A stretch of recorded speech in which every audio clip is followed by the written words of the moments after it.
Hi, folks. Update on the injury report. Friday morning GM, we only had through Thursday, but now we have the full report as of Friday. The big news, Lamar Jackson, a full participant, has no game designation after sitting out practice yesterday. Only two players, in fact, for the Ravens have been ruled out for the game are Darius Washington and Tavius Robinson, each of whom is in the 3-week window to practice and must be activated or revert to season-ending IR prior to the Packers game. So I think we'll see action, obviously, before then on both players.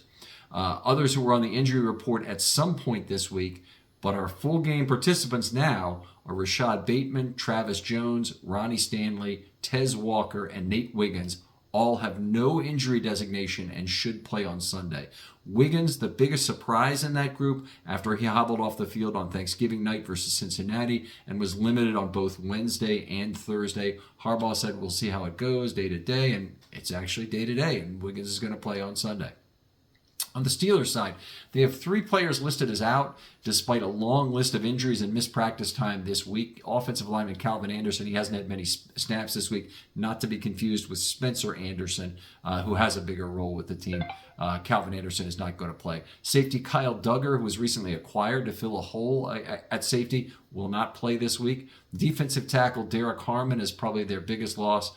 First-round draft pick, a run stuffer drafted really to combat the Ravens' run game. So that's a big injury for the Steelers. Patrick Queen and Jalen Ramsey, both limited on Friday, but have no game status. So apparently they're both going to play. All others are either full or rest on Friday and have no game status. Probably the biggest player who'll be out of position on Sunday for the Steelers will be left tackle Andres Pete. He will have his second start or a second game anyway at left tackle. I believe he had 51 snaps against Buffalo. He has not been a good pass blocker in a lot of years, and all of his NFL experience effectively was at guard for the New Orleans Saints. So an interesting and hopeful problem for the Steelers in the game.